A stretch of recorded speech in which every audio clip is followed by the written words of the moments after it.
Bonsoir à tous et à toutes, merci d'être à l'écoute. C'est un plaisir de vous retrouver une fois de plus à votre émission Rendez-vous politique. On est content, fier de savoir que vous avez passé une semaine agréable. Déjà, c'est notre souhait. On compte vous apporter toujours cette émission et espérant vous retrouver en santé, en bonne santé, parce qu'on doit être en santé pour continuer le combat, on doit être en santé pour continuer à impacter, à nous impliquer, parce que on a un rôle à jouer, tout un chacun a un rôle à jouer dans votre petit coin, vous avez un rôle à jouer et ce rôle, ça peut être petit, mais ça va avoir une incidence positive sur l'ensemble de la communauté. Donc on est très fiers de savoir que vous aimez le travail qu'on fait. D'ailleurs, les messages, c'est le témoignage vivant qu'on a. Donc merci de continuer à nous suivre, merci de continuer à nous envoyer des messages assez intéressants. Aujourd'hui, à cette émission, on va recevoir une autre personne, un autre personnage important de la communauté qui a décidé de s'impliquer dans la politique. Question d'aider sa communauté, question d'inciter les gens de participer, si vous voulez, à l'amélioration de la vie des gens de sa communauté. Donc, on va vous le présenter dans quelques instants. Mais d'ici là, je dis bonsoir à Sherline. C'était toujours un plaisir de partager le micro avec toi. Est-ce que tout va bien, Sherline? Bonsoir, Jackson. Merci, tout va bien. Bonsoir, chers auditeurs, vous qui allez écouter, regarder notre émission à travers les réseaux sociaux. C'est toujours un plaisir d'être ici à ce micro pour vous apporter la politique directement dans votre salon. Effectivement, Jackson, aujourd'hui, on reçoit une femme d'action, une femme importante au sein de notre communauté. Oui. C'est Maître Daphné Colin. Elle est présidente de la Commission de la sécurité publique, conseillère d'arrondissement, district La Pointe-aux-Prairies, dans l'arrondissement Rivière-des-Prairies, Pointe-aux-Trembles. Bonsoir, Maître Colin. Comment allez-vous? Je vais bien. Bonsoir à vous deux. Merci pour l'invitation.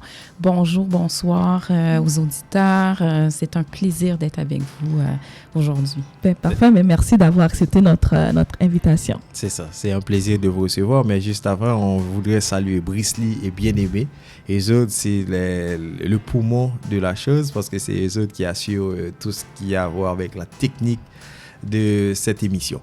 Alors, on a, comme on a dit avec nous, Maître Colin au studio. Donc, Maître Colin, c'est une question que j'aime poser aux invités et particulièrement aux femmes. Vous avez un diplôme assez riche, une spécialisation en criminologie, si je peux le dire ainsi, et vous avez décidé de vous impliquer en politique. Pourquoi ce choix? Il faut dire que j'ai jamais vraiment eu l'idée de m'investir en politique active, même si la politique m'a toujours intéressée comme beaucoup de personnes. J'avais des commentaires, j'avais beaucoup d'opinions, mais de loin. En 2017, j'ai participé à CITL, qui est en fait une simulation du conseil municipal, avec de la formation et des rencontres avec différents élus municipaux. Et ça m'a ouvert un peu l'esprit à ce monde qui est un peu mystérieux pour moi et probablement pour beaucoup de personnes. Absolument. Beaucoup de citoyens. Et, mais c'est pas plus. Et une personne qui faisait également partie de CITL a communiqué avec moi pour me dire « Daphné, écoute, je t'ai remarqué, est-ce que tu serais intéressée à être candidate? » En 2017, c'était une année d'élection.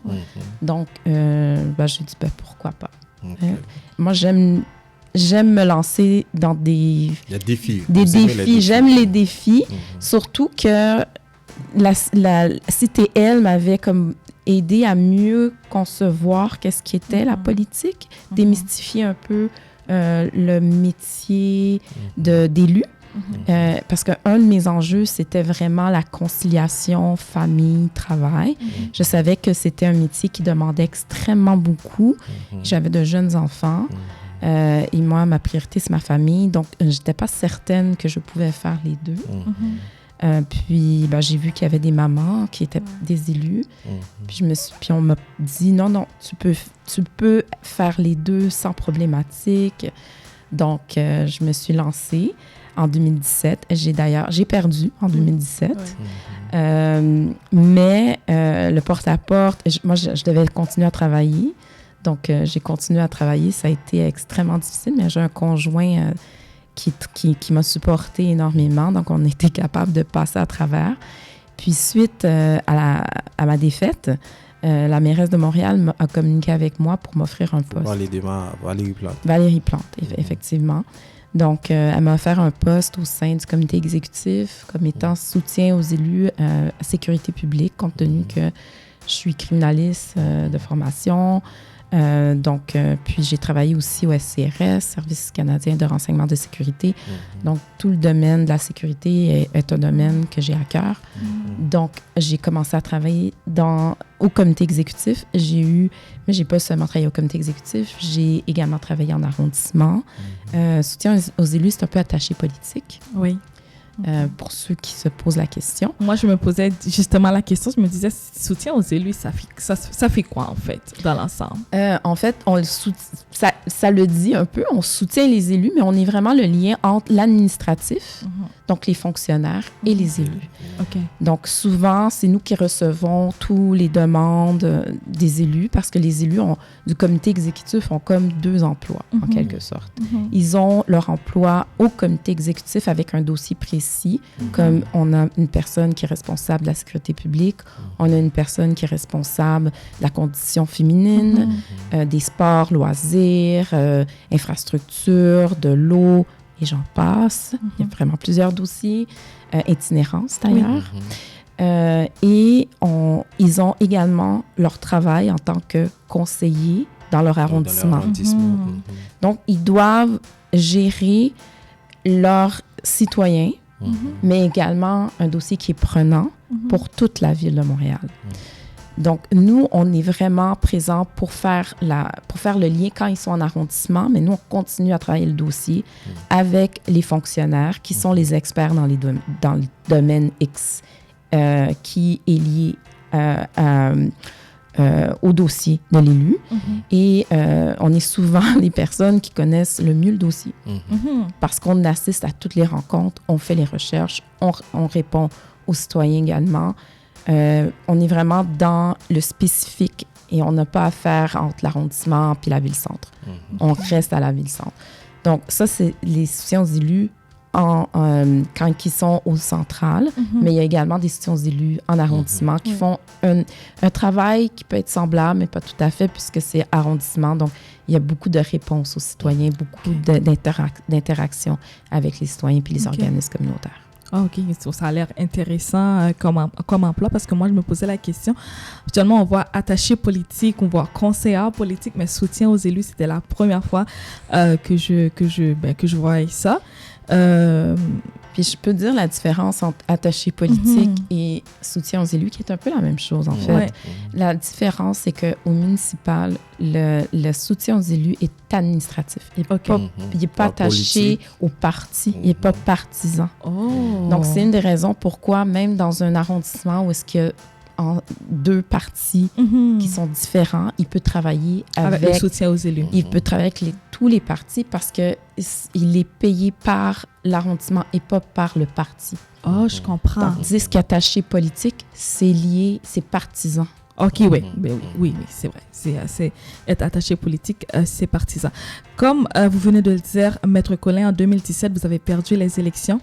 En 2021, vous êtes relancé et vous avez gagné dans l'arrondissement Rivière-des-Prairies, Pointe-aux-Trembles, district La Pointe-aux-Prairies, c'est ça? Pointe-aux-Prairies. Exactement.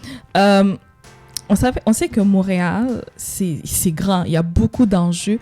Mais avant d'aller dans les enjeux, j'aimerais que vous nous parliez de votre rôle en tant que conseillère d'arrondissement. On sait que c'est un rôle de proximité, vous êtes proche des citoyens. Alors, nous, on aimerait que vous partagiez avec nous, c'est quoi le quotidien, la semaine d'une conseillère d'arrondissement? Vous savez, quand j'ai commencé, comme le lendemain que tu gagnes tes élections... Puis là, tu arrives, puis tu te dis... T'as pas encore les pieds sur terre, en fait. Oui, mais après, tu te dis, mais c'est quoi je suis posée de faire? On a une idée, Mais moi, là, je frappais aux portes. Il n'y a pas de description de tâches, vraiment. OK. Parce que on peut faire je parle de métier, là, de cette profession, ce qu'on veut un peu. Et on peut le forger selon nos intérêts. Oh, OK. Puis nos forces, naturellement. Ouais. Donc, moi, je suis quelqu'un de communautaire. J'aime le communautaire. Fait que moi, j'assiste aux tables de concertation parce que pour moi, c'est sur le terrain que je sais c'est quoi le pouls de ce qui se passe dans mon district. Mes dossiers à moi, c'est jeunesse, sécurité publique, spécifiquement, même si on touche à tous les dossiers. Ce qui fait en sorte que je suis sur la table sécurité urbaine de l'arrondissement et sur les tables jeunesse des 2 quartiers que je représente. OK. Donc, Rivière-des-Prairies et Pointe-aux-Trembles. Oui, Pointe-aux-Trembles. Donc, moi, c'est ma façon de voir mon rôle. Je fais le lien avec le communautaire et quand je sens qu'il y a un enjeu, parce que je sens le pouls, parce que j'entends les conversations qu'ils ont, je ramène l'information au cabinet des élus pour voir qu'est-ce qu'on peut faire pour aider. Parce que si le communautaire, c'est un peu le filet social, et l'arrondissement ou les différents paliers de gouvernement ne peuvent pas répondre à tous les besoins, et le communautaire a cette force de pouvoir répondre quand personne peut, mais ils sont le filet qui ramasse les gens qui sont laissés un peu pour compte. Donc, pour moi, ça me donne ma motivation. En dehors du fait que j'assiste aux différentes tables, je fais aussi, c'est beaucoup les appels des citoyens. Donc, quand ils ont des enjeux, ils m'appellent pour me dire, les arbres, c'est souvent un des enjeux. L'élagage des arbres ou un arbre dangereux, les égouts. J'ai eu des gens lors de l'année passée, il y a eu des pluies abondantes en septembre 2023. J'ai des citoyens qui sont débarqués dans mon bureau pour me dire, nous, on a eu une inondation, mais c'est pas seulement nous, c'est tout le secteur. Et la ville ne veut pas dire que c'est un act of God. Là, on ne pouvait pas prévoir. Puis, donc, mais quand tu as une vingtaine, une même trentaine de citoyens qui disent, moi, j'en peux plus, c'est pas la première fois que ça arrive. Donc, on lance comme un genre de stratégie. Parce que là, pour moi, le municipal, c'est un monstre avec 2 têtes. Tu as les fonctionnaires qui sont les experts, puis tu as les élus qui orientent les experts. Mais parfois, il y a comme une guerre. Parce que moi, je ne suis pas une experte pour les égouts. Donc, je suis obligée de leur demander leur expertise. Vous êtes à leur écoute, en fait. Je suis à leur écoute, mais moi, je suis la voix des citoyens. Même si l'expert me dit « c'est pas possible », moi, je dois foncer pareil puis demander « OK, mais est-ce que vous avez pensé à tel? Est-ce que vous avez été posé la question? Est-ce que vous avez été plus loin? » Donc, je ne peux pas m'arrêter à seulement ce que le fonctionnaire me dit si je pense qu'il y a possiblement une solution. Je ne peux pas tout gaber puis dire « Ah, OK, puis non. » Parce que je représente les citoyens. Mais est-ce que vous avez une équipe avec vous ou vous êtes seul comme élu au sein de l'arrondissement? Je pense que chaque arrondissement travaille différemment. Nous, en arrondissement, on n'a pas une grosse équipe, mais on est quand même 7 élus, qui comprend la mairesse d'arrondissement. On a 2 soutiens aux élus et un chef de cabinet et également une adjointe. Les soutiens aux élus sont principalement pour la mairesse. Sauf que mais ils vont nous assister selon les dossiers parce qu'on peut demander de l'aide. OK. J'ai personne qui répond à mon appel, il n'y a personne qui regarde mes courriels, donc je peux avoir comme les courriels rentrent. Donc, puis il faut que je continue à répondre à mes appels, faire les suivis, les liens entre ce que le citoyen m'a demandé puis le service. Moi, je parle au directeur du service, comme là, c'était le directeur de l'urbanisme, savoir qu'est-ce qu'on peut faire, mais finalement, ça s'est terminé avec une rencontre il y a presque un mois, parce qu'on a rencontré les citoyens avec le service de l'eau centrale, puis on a trouvé une solution je peux pas dire qu'ils n'auront jamais d'inondation, mais on a trouvé une solution qui va aider à diminuer la possibilité qu'ils soient inondés. Oh, OK. Non, mais c'est des dossiers comme ça, qui peuvent arriver où est-ce que tu essaies d'aider le citoyen à faire avancer un dossier. C'est ça la politique de proximité, Jackson. Exactement. C'est vraiment être là pour les citoyens. C'est ça. Mais vous dites que vous êtes sur la table parce que votre spécialité, c'est la criminologie. Est-ce que c'est vous qui êtes en charge de ce dossier-là au sein de la ville, pour la ville de Montréal? Alors? Okay. Non, je suis pas la responsable de la sécurité publique au comité exécutif. Je suis la présidente de la commission de la sécurité publique. Il faut vraiment distinguer. C'est quoi la différence? Oui, parce qu'il y a, si je ne me trompe pas, 9 commissions permanentes à la ville de Montréal. Notre rôle, c'est vraiment de conseiller le comité exécutif sur les questions de sécurité urbaine, publique, et de aussi tenter de mettre de l'avant les meilleures pratiques pour nos différents services, dont le SPVM, la sécurité incendie, la sécurité civile, puis tout ce qui est sécurité dans le métro. C'est ça. En tout cas, on va aller ça parce que ça, c'est un gros morceau. Oui, la sécurité, c'est un gros morceau. Moi, je vais y aller, Jackson. Votre aspiration, Maître Colin, j'ai lu votre biographie, ce qui est très intéressante d'ailleurs. Vous avez dit, votre aspiration, une ville verte à échelle humaine, transport en commun plus performant. Et moi, je me pose la question, vous êtes une élue de projet à Montréal. On va vers le parti qui marche avec notre idéologie et nos intérêts. Donc, j'aimerais que vous nous dites encore, vous nous en dites plus sur votre choix de projet à Montréal. Et on va aussi toucher la question de mobilité, la ville verte, l'environnement aussi. Pourquoi c'est important pour vous, un parti qui a à cœur l'environnement, surtout les changements climatiques? Bien, je vous dirais principalement parce que j'ai grandi à Rivière-des-Prairies, Pointe-aux-Trembles. Okay. Est-ce que je peux vous affirmer que j'ai pas de voiture? Oh non, j'ai besoin d'une voiture parce que j'habite dans l'extrême est. Le transport en commun est inadéquat. Je veux dire, j'ai fait mon primaire, secondaire, université. Donc, les 1h30 pour se rendre à une place puis revenir, c'est minimum 1 heure pour se déplacer. Absolument. C'est mon quotidien encore aujourd'hui. Donc, et ça va probablement être le quotidien aussi de mes enfants. Donc, c'est sûr que j'ai comme pour moi mission de faire en sorte que ceux qui vont me suivre puissent avoir accès au même type de transport que quelqu'un qui habite au central, qui habite sur le plateau ou dans Rosemont. Parce qu'on habite sur une île, puis tout le monde devrait avoir la même possibilité. La même opportunité, oui. Puis tu sais, c'est comme tout ce qui est équité territoriale également. Donc, moi, c'est cet aspect-là qui vient me chercher.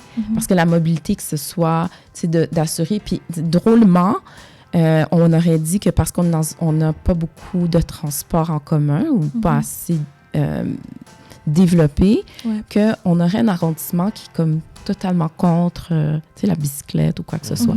Mais c'est une des demandes qu'on reçoit le plus en plus. Pour la piste cyclable?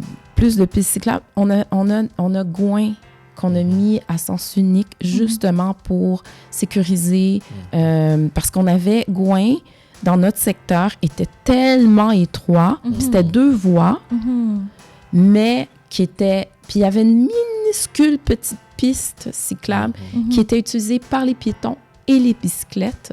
C'était extrêmement dangereux. Alors, on a décidé, parce qu'on n'avait pas les fonds pour enfuir les fils électriques, parce que c'est souvent une problématique, fait qu'on s'est dit, qu'est-ce qu'on peut faire? Qui est à la portée de notre budget, on a décidé de faire une voie. Ce qui a augmenté l'espace. On a un espace pour les piétons et un autre espace pour les bicyclettes. Et c'est un des endroits où est-ce que vous allez... Si vous allez sur Gouin, c'est rempli de personnes. Là, les parents peuvent laisser leur enfant faire de la bicyclette en se disant ils sont en sécurité parce que c'est protégé. On a inauguré le parc de la Traversée du côté Gouin, je parlais du côté Rivière-des-Prairies.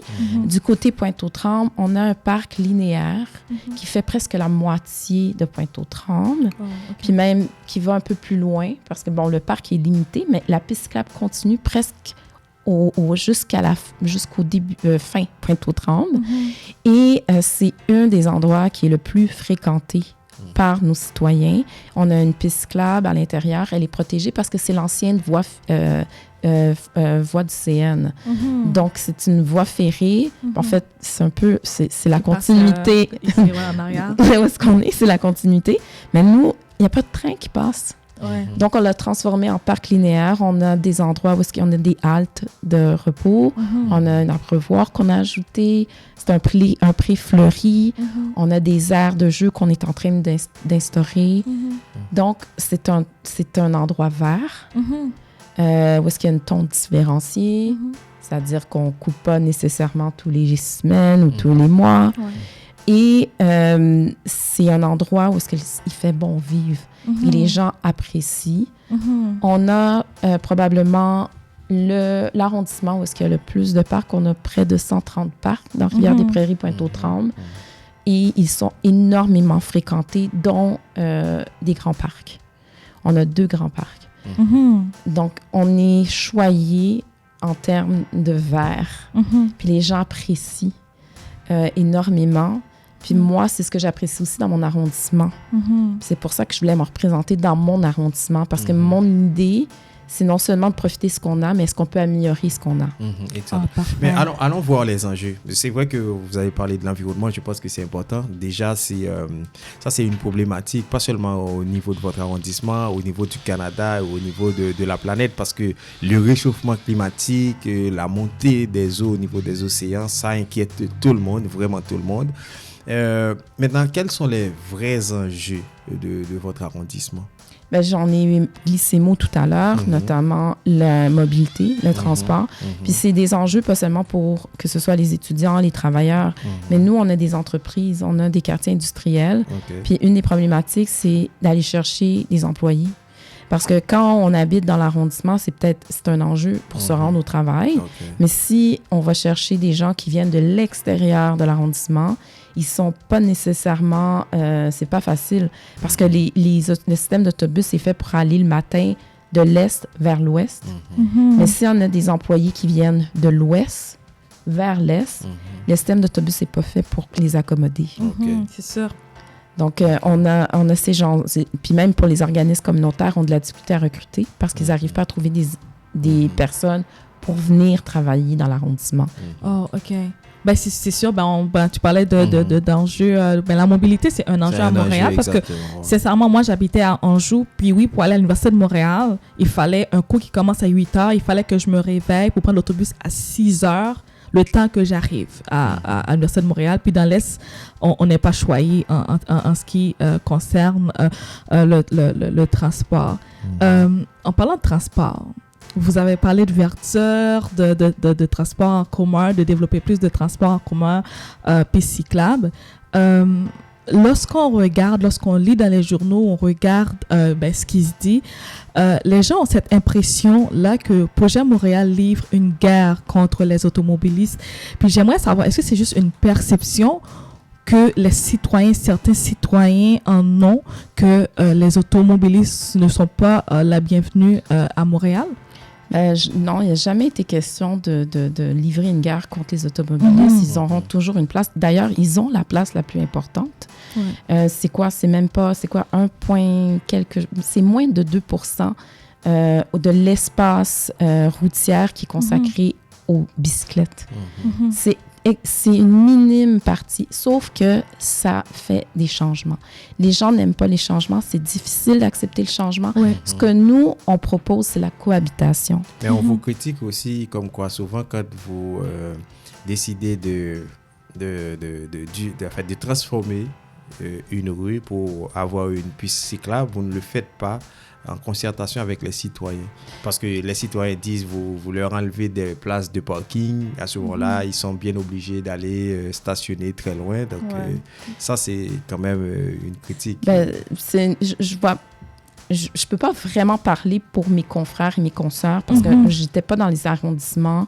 Mais moi, je sais, pour avoir parlé un peu avec eux, qu'il y a toujours de la concertation. Il y en a tout le temps. Mais si vous êtes un élu, vous allez remarquer que Souvent, on fait des consultations. Les gens ne se présentent pas aux consultations. OK. Puis après, on nous dit, ben, vous n'avez pas consulté. Mhm. Je veux dire, on essaie d'avoir le plus de médiums possible pour informer les gens qu'il y a une consultation. Mais à la fin, c'est difficile de forcer les gens à venir présenter leurs idées.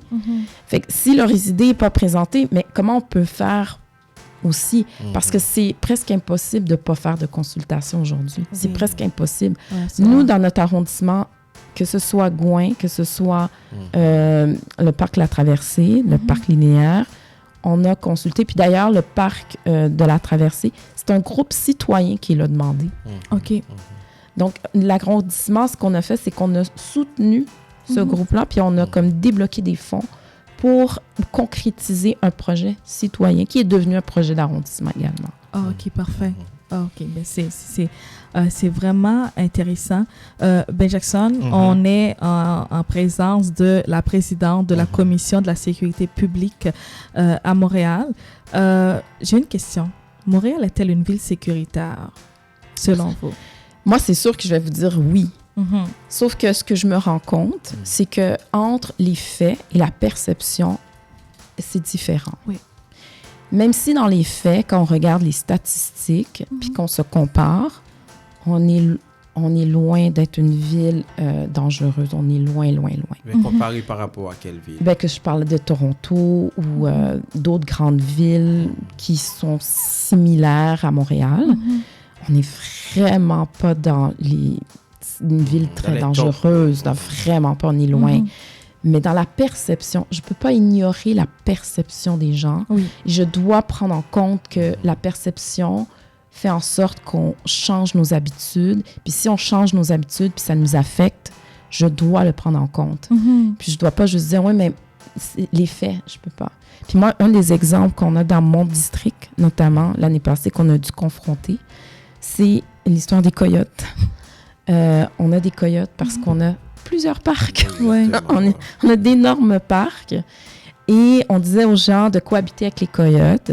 Il est arrivé un événement où une dame se promenait avec son petit chien. Il y avait un coyote qui est passé. Elle a eu peur. Le coyote a commencé à courir. Elle a couru avec son petit chien. Et elle est tombée. Oh. Donc, puis le coyote, il a comme palpé la dame. Et ça s'est comme propagé. Et tu sais, les histoires, nous, on a parlé à la dame, elle nous a expliqué la situation, elle n'est pas allée à l'hôpital, elle a eu peur. Mais les rumeurs, ça le fait qu'elle a été mordue, que son chien a été mangé. C'était rendu du folklore, là. Mais nous, on savait la vraie version. Mais moi, j'ai dû faire du porte-à-porte dans ce secteur. On a engagé GEP, qui est un organisme, pour expliquer aux gens que les coyotes, en fait, ont peur des gens. Mais si on leur donne à manger, c'est pour ça qu'on dit de ne pas donner à manger aux animaux sauvages, parce qu'on enlève la peur de l'humain. Et c'est la pire chose à faire. Donc, on a fait du porte-à-porte pour expliquer comment on peut cohabiter, mais ça n'a pas fonctionné parce que les gens ont commencé à avoir peur, à changer leurs habitudes, c'est-à-dire de ne plus sortir après la tombée de la nuit. Est-ce qu'on pouvait dire, ben non, dans les faits, on a peut-être 6 coyotes, c'est tout, parce qu'ils sont territoriales. Ils n'accepteront jamais une autre famille. Non, parce que les gens avaient peur. Même si la peur n'était pas nécessairement fondée sur des faits, on n'avait pas le choix d'agir. Donc, on a commencé, on a fait une capture parce qu'on n'avait plus le choix, parce que les gens ne pouvaient plus vivre normalement. Donc, c'est ça entre les faits et la perception. Des fois, la perception, ça a une incidence beaucoup plus grande ça, sur effectivement. Donc, à Montréal, même si dans les faits, on ne peut pas dire qu'on est une ville dangereuse, si la perception est différente, on doit quand même agir. Exact.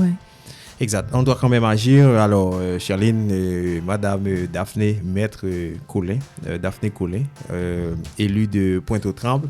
On est avec elle à Rendez-vous politique. On est en train de voir la réalité de sa zone, mais bien sûr aussi la réalité de son parti, Projet Montréal. Est-ce que vous pensez que les gens vont, aux prochaines élections, vont élire Projet Montréal? Ben, je l'espère. Pour l'instant, on a comme... en fait, il reste encore beaucoup de temps, comme on dit, en politique. En politique, les 2 dernières semaines peuvent tout changer. Je veux dire, on est à plus d'1 an des élections, donc tout peut modifier. Donc, moi, je suis très positive. Je veux dire, je pense que pour ce qui est de mon arrondissement, on a fait un excellent travail. On a plusieurs projets qui s'en viennent ou qui se sont concrétisés. Je veux dire, on est vraiment dans une revitalisation de Rivière-des-Prairies, Pointe-aux-Trembles, avec des gros projets à venir. Donc, moi, je pense qu'on a fait notre travail. Il reste encore 1 an pour finaliser ce qu'on peut faire là, dans les prochains mois. Mais pour nous, on va, comme on dit, on ne gagne pas les élections lors des élections, mais les 4 dernières années qui ont précédé les élections. Donc, je pense qu'on a travaillé fort. J'espère que les citoyens vont aimer ce qu'on a fait, puis ils vont nous réélire. Absolument, absolument. On le souhaite aussi pour Projet Montréal en 2025 parce qu'on sait que tout le monde attend les élections en novembre 2025 pour voir qu'est-ce qui va se passer. Est-ce que ça va être Ensemble Montréal? Est-ce que ça va être Projet Montréal? La question reste en suspense, Jackson. Puis nous, on va être accrochés ici à notre micro pour surveiller les élections en 2025. C'est ça, parce qu'Ensemble Montréal, il y a du nouveau chez eux. C'est comme un parti il y a une renaissance du parti. Vous avez peur des autres? Pourquoi j'aurais peur? Je vous pose la question. Non, moi, pour l'instant, ce que je comprends, c'est qu'il y a un chef par intérim. Il n'y a pas encore de chef. Oui, ils n'ont pas encore un chef. C'est ça. C'est qui mon opposition? On les avait reçus à cette émission. Eux autres, ils ont dit que la ville de Montréal est méconnaissable. C'est comme, c'est comme une honte pour eux autres d'appartenir à une ville comme Montréal par rapport à la réalité, surtout la crise du logement. Il y a des gens qui laissent Montréal, on ne donne pas les permis de construction et que l'itinérance, c'est pas par rapport à tout ça. Mais c'est des enjeux qui sont vécus mondialement. C'est pas seulement Montréal qui vit l'itinérance. C'est pas seulement Montréal qui vit la crise du logement. Puis, ce sont des dossiers qui ne sont pas nécessairement de compétences municipales en passant. On est en train, parce qu'on est un gouvernement de proximité, il y a une facilité pour les citoyens de venir vers nous. Exact. Mais ils parlent surtout des permis de construction. Parce mais, que les permis de construction, d'ailleurs, comme j'ai vu un article de journal, c'était pas la semaine dernière ou la semaine d'avant, où est-ce qu'on disait aussi, Québec n'a pas donné autant d'argent pour la construction de logements.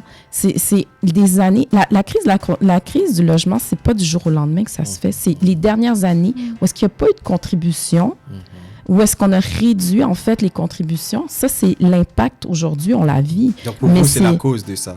C'est pas seulement la cause. Il y a plusieurs... c'est sûr que l'augmentation du coût de la vie aussi, la crise du logement est liée à l'augmentation de l'itinérance. Mais l'itinérance, est-ce que c'est un enjeu municipal?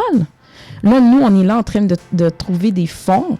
On a créé EMIS pour essayer de trouver des moyens pour faire la cohabitation, notamment entre les commerces et puis les gens qui sont en situation d'itinérance. Mais où est le service de santé? Où est le CIUS? Parce que nous, la ville, on ne devrait pas s'occuper d'itinérance. Ça ne fait pas partie de notre compétence, mais on n'a pas le choix de prendre nos argents pour investir, parce qu'on ne peut pas laisser les gens à la rue. Mais ça ne devrait pas être nous. Ça devrait être le provincial, parce que la santé, le service de santé, c'est provincial. Fait qu'il y a plein d'enjeux comme ça que la ville devient de plus en plus celle qui doit mener tous les combats, alors que dans nos descriptifs de tâches, c'est pas dans nos descriptifs de tâches. Mais dans ce cas-ci, Maître Collin, est-ce que vous pensez que le gouvernement provincial devrait céder plus de dossiers à la ville, tels que l'itinérance? C'est un dossier de proximité, parce que les itinérances à Montréal, vous vivez avec les effets de l'itinérance. D'ailleurs, il n'y a pas si longtemps, on parlait de sécurité dans le métro lié à l'itinérance. Et moi, je trouve que c'est un enjeu qu'il faut aller en profondeur, pas seulement rester à en parler puis savoir est-ce qu'on doit mettre des policiers puis des gens pour intervenir. Je pense qu'il faut aller en profondeur. Mais la ville... dans cet enjeu-là. Non, vas-y. la ville va toujours être limitée à ce qu'elle a de compétences. Nous, ce qu'on a, c'est des policiers. Ouais. On n'a pas d'intervenants. On n'a pas de travailleurs sociaux à la ville. C'est pas nous, là. On n'a pas cette expertise. Moi, je vais pas à l'arrondissement puis dire, est-ce que j'ai un intervenant santé mentale? Est-ce que j'ai un intervenant? Non, parce que ce n'est pas dans nos compétences. Ouais.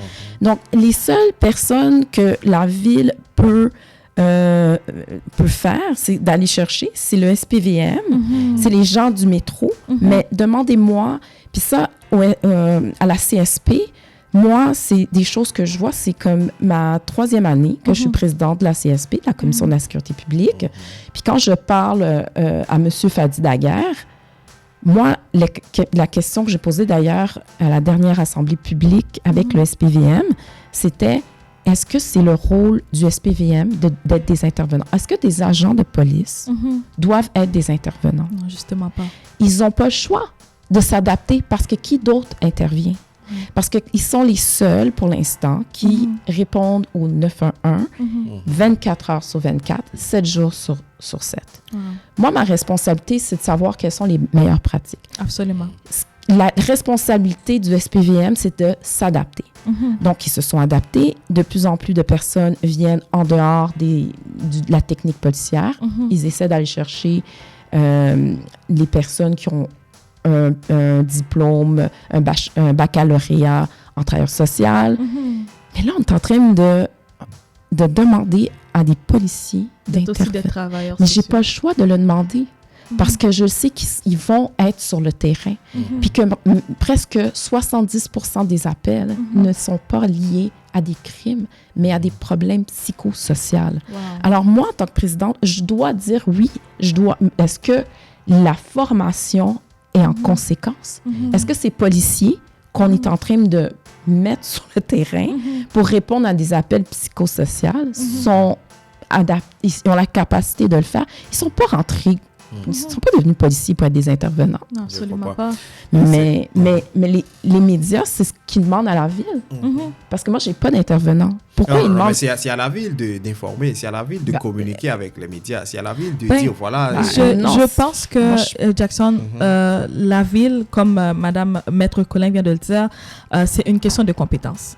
Là, la question est, est-ce que Québec devrait céder des dossiers, donner plus de compétences à la ville de Montréal, parce que à toutes les villes, toutes les grandes villes d'ailleurs, parce que moi je lisais un livre qu'un ancien maire avait écrit, puis il a dit donner plus de pouvoir aux villes, parce que là on va faire de plus en plus face à des enjeux, changement climatique, itinérance, crise de logement, et lorsqu'on n'est pas avec un gouvernement de proximité à Québec, ils ne savent pas qu'est-ce qui se passe nécessairement à Montréal. Donc, je me dis, est-ce que les grandes villes ne devraient pas commencer à faire du lobbying ou faire des pétitions pour qu'il y ait plus de pouvoir aux villes? En fait. Mais c'est ce qui est fait. Le lobbyiste se fait. Ben, tu sais, le lobbyiste, je veux dire, il y a des pourparlers. Mais moi, je ne veux pas de compétences si vous ne me donnez pas le budget. Absolument, oui. C'est comme, moi... Il ne peut pas y avoir de compétences. Moi, je veux pas. On a assez dans... Tu sais, parce qu'après, qu'est-ce que ça veut dire? C'est que quand, là, on augmente les taxes pour les citoyens. Absolument. Parce qu'on n'a pas le choix de gérer des dossiers qui ne nous appartiennent pas. Ouais.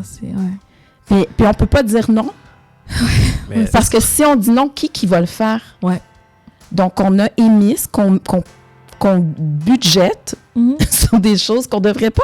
Fait que là, ce qu'on fait, c'est qu'on a des budgets, puis on prend un organisme externe de la ville, parce que ce n'est pas notre compétence, pour qu'il gère émis, mais c'est nous qui payons.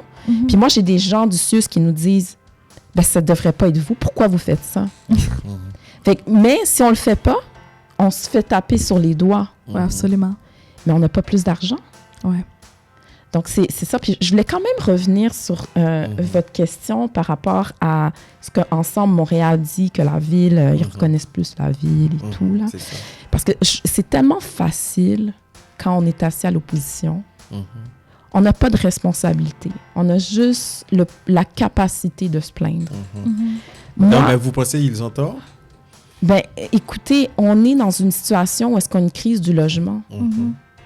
Ils n'ont pas tort sur la crise du logement. OK. Mais nous, on le dit depuis longtemps qu'il y a une crise. Moi, j'étais en 2017, on parlait déjà de crise du logement. Absolument, oui. Tu sais, on le criait déjà. Mais est-ce qu'il y a eu... Oui, en 2017, oui. Moi, je m'en souviens. La crise du logement ne vient... C'est pas comme cette année. Ça fait des années qu'on parle de crise du logement. On sentait ça venir, au fait. On le sentait, on le savait, que ce soit le FRAPU ou les organismes à la défense des locataires, le criaient depuis des années. C'est comme, là, on est rendu dans un moment ultime où est-ce qu'on commence à voir l'impact du manque d'investissement en logement, où est-ce que maintenant... Parce que avant, l'itinérance était liée à la santé mentale. Oui. Et de plus en plus, l'itinérance est liée au manque, à l'incapacité Les gens à payer un logement abordable. C'est ça. Donc, c'est pas comme l'immigration, parce que l'immigration récente en grand nombre, suite à la pandémie, c'est pas récent. Et c'est pas l'impact, c'est pas aujourd'hui, là. Je veux dire, aujourd'hui, on récolte le manque d'investissement de plusieurs les conséquences de notre conséquence. Exactement. Alors, les conséquences, les gens qui dirigent, bien sûr. Puis je m'excuse comme de mettre le poids sur l'immigration alors qu'on n'a pas fait son travail. L'immigration à le dollar. Et moi, je trouve énormément. Puis je trouve que c'est une excuse qui n'engage aucune solution. Parce que de me dire c'est la faute de l'immigration, c'est c'est quoi la solution? Je comprends. Bon, alors, ça, c'est... On avance... on s'approche de la fin, mais on peut ne pas voir ça avec vous. On doit le reconnaître, OK? On doit le reconnaître. Il y a une baisse du profilage racial au niveau de la ville, possiblement au niveau de votre arrondissement. Est-ce que vous avez fait ce constat et est-ce que le SPVM, avec vous autres, vous avez travaillé pour au moins réduire les cas de flagrance à ce niveau? Ben, en fait, je pense que c'est un travail constant qui va jamais probablement finir. Je pense qu'il faut être toujours conscient qu'il existe. Il faut être conscient qu'il faut continuer de le débattre et pas prendre pour acquis absolument rien. On a la chance d'avoir Fadi Daguerre en tant que directeur du SPVM. Et c'est une personne qui a une facilité, je pense, à communiquer le message auprès de ses troupes. C'est un commandant qui fait de la patrouille, ce qui est rare. Ouais. Et il a instauré le programme Immersion, qui fait que pendant 5 semaines, avant même d'avoir une arme, puis son uniforme, un policier qui finit l'école de police doit absolument faire 5 semaines dans des organismes communautaires, puis passer comme du matin au soir dans des organismes... Comprendre la réalité des gens. Comprendre la réalité, que ce soit santé mentale, profilage, les différentes communautés ethniques, les problèmes avec les femmes qui sont violentées, qui doivent avoir, comme pendant 5 semaines, vivre, c'est quoi? Parler à des gens qui ont des situations. Donc, on n'a plus des policiers qui arrivent dans une grande ville. Des UR qui... Oui, puis qui n'ont jamais vu personne de couleur. C'est comme une... Non, on a 5 semaines. Plus après, en plus, il y a 3 semaines de simulation avec des personnes un peu plus expérimentées, des policiers plus expérimentés. Ça va faire 1 an que le programme a été mis en place. Donc, on va commencer à faire un bilan de voir comment est-ce qu'on peut l'améliorer, est-ce qu'il y a des choses qu'on devrait enlever, on va s'adapter. Mais, la politique sur le profilage racial qui était sortie par le SPVM, d'ailleurs, c'était le premier corps de police à le sortir. Il va avoir une suite qui va être présentée à la CSP en assemblée publique, probablement à l'automne. OK, c'est parfait. Aujourd'hui, on a touché beaucoup d'enjeux, Maître Coulin. On a parlé de Montréal. Oui, Montréal est une ville sécuritaire, donc on peut marcher encore la nuit, après minuit, à Montréal. Malgré selon un sondage qui a été mené par la Fraternité des policiers de Montréalais sur 3, se disait que leur ville n'était plus sécuritaire qu'il y a 5 ans. Puis, on avance, là, ça va être les élections bientôt. Vous, en tant que président de la commission de la sécurité publique, la CSP, qu'aimeriez-vous dire à ces citoyens-là qui pensent que Montréal, sur toi, qui pensent que Montréal n'est pas une ville sécuritaire? En fait, c'est sûr qu'il y a eu des changements. Moi-même, je le constate quand je prends le métro. C'est des choses que j'avais jamais vues auparavant. De voir des personnes qui sont couchées dans le métro. Tu sais, je l'avais vu plus au centre-ville. Mais on va à l'Angelier, puis on voit des gens qui sont couchés dans le métro. Moi, c'est un constat que je fais autant que les citoyens. Dans mon propre arrondissement, nous, avant la pandémie, j'avais jamais vu une itinérance à Rivière-des-Prairies, Pointe-aux-Trembles. Maintenant, on a des campements. Alors qu'on est loin du métro. Oui, puis les campements, c'était plus vers Hochelaga lorsqu'on allait vers Centre-Ville. Mais maintenant, ce n'est plus quelque chose qui est limité aux quartiers centraux. Donc, est-ce qu'il y a eu des changements? Effectivement. Est-ce que ces changements sont liés au contexte socio-économique? Oui. Oui, on peut dire que c'est la faute à la mairesse, à Projet Montréal, mais je me pose la question, les contextes socio-économiques est lié aussi à un contexte international aussi. Oui, absolument. Mais notre rôle, pour moi, mon rôle, c'est d'améliorer les choses et de s'assurer que la situation qui est présente doit arrêter. Puis comment on peut le faire? Oui, je parle du provincial, puis également du fédéral là, aussi. Mais je veux dire, on a des pourparlers avec ces gens, avec les élus, avec les députés, avec les ministres. On a des pourparlers, mais c'est comme, tu sais, des fois c'est donnant aussi. Oui, c'est sûr. Mais on a des parce que eux aussi, c'est à leur avantage que la situation s'améliore. Parce que les autres aussi vont avoir des élections, puis les gens, à ce moment-là, parce que moi, je trouve que Montréal, je trouve que le municipal a le dos large. Tout est la faute de la ville, alors qu'il y a des choses qu'on n'a même pas de contrôle. On n'a même pas on n'a rien. On n'a pas de contrôle, mais je peux pas juste dire aux citoyens qui ne comprennent pas les différents paliers. Absolument. C'est pas mon problème. Je dois appeler mon vis-à-vis provincial, fédéral, puis essayer de régler des situations. Là. Absolument. Excellent. Alors, Madame Collin, Maître Collin, on est censé arriver à la fin de l'émission, mais je voudrais vous demander pourquoi, selon vous, un citoyen il doit s'impliquer dans la chose politique? Parce que la réalité, surtout notre communauté, le taux d'abstention est quand même pas mal élevé. Parce que les gens, s'ils ne sortent pas pour aller voter, vous leur dites quoi? Ben moi, je leur dis que voter, c'est aussi créer un sentiment d'appartenance à votre quartier. C'est aussi connaître quels sont vos droits, parce que quand on s'implique au niveau politique, à différents niveaux, ça peut être à plusieurs différents niveaux, là, on connaît quels sont nos droits. Quelles sont les responsabilités aussi qu'on a en tant que citoyen. Puis aussi, on connaît quelles sont les activités, les événements qui sont souvent gratuits, mais que quelqu'un qui n'est pas nécessairement engagé ou qui ne s'informe pas n'aura pas accès. Nous, à Rivière-des-Prairies, Pointe-aux-Trembles, on a tellement d'événements gratuits, tellement de possibilités, tellement de projets qui sont gratuits. Mais malheureusement, moi, j'ai rarement des appels de nos communautés. J'ai rarement des appels de demande d'information ou d'aide de nos communautés. Les autres communautés m'appellent. Quand ils ont un problème, là, je vous jure qu'ils m'appellent. Des problèmes de poubelle, problème, hey, ça fait 2 semaines que le recyclage n'est pas passé chez moi. Nous, moi, j'appelle mon directeur, puis je dis pourquoi?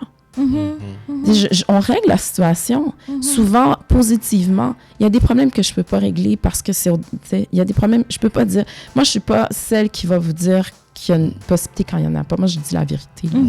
Je dis, mais écoutez, ça ne marchera pas. Mais si je suis capable d'aider, je vais le faire.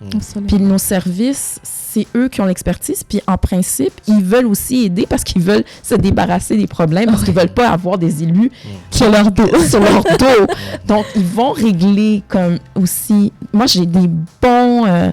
j'ai de bonnes relations avec les fonctionnaires. Puis c'est aussi le respect. Mais moi, je pense que c'est important pour le citoyen de s'impliquer.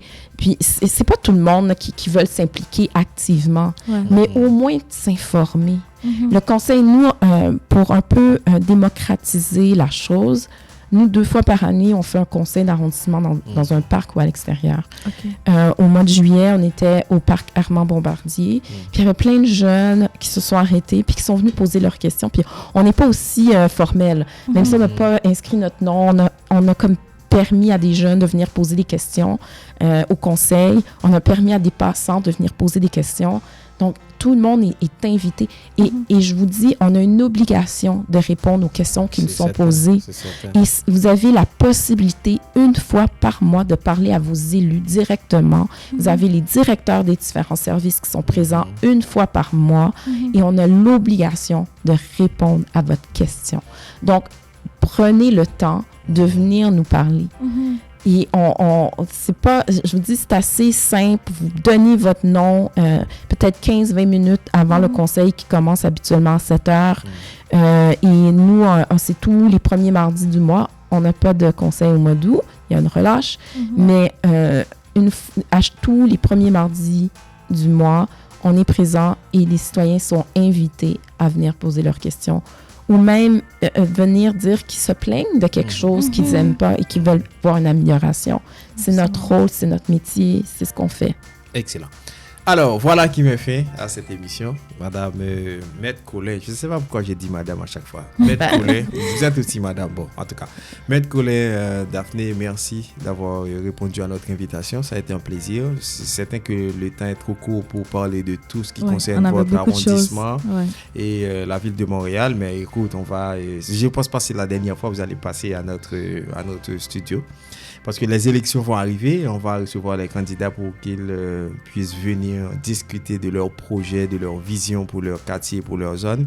Donc, merci encore une fois d'avoir répondu à notre invitation. Charline, ça a été un plaisir. Oui, pour moi aussi. Merci Daphné d'avoir répondu à cette invitation, d'avoir pris le temps, le soin de te déplacer pour venir à notre studio. On espère, lors des prochaines élections, de recevoir encore pour venir maintenant nous parler de votre programme dans votre arrondissement, parce que je sais qu'il y a le programme Ville-Centre, mais aussi il y a le programme d'arrondissement. Donc, encore une fois, merci et merci aux auditeurs. J'espère que vous allez... maintenant, vous allez écouter un autre son de cloche. On avait Ensemble Montréal, maintenant on a une élue de Projet Montréal. Donc, on vous a donné tout pour votre argent. N'hésitez pas à vous abonner, à partager et aussi à aimer notre page. Voilà. Et puis, on dit merci à Brisley, à Bien-Aimé le Junior et à Kensley Oxeus d'avoir été là pour assurer tout ce qui a à voir avec la technique. On vous donne rendez-vous semaine prochaine pour une autre édition similaire. Adios, à la prochaine. Merci.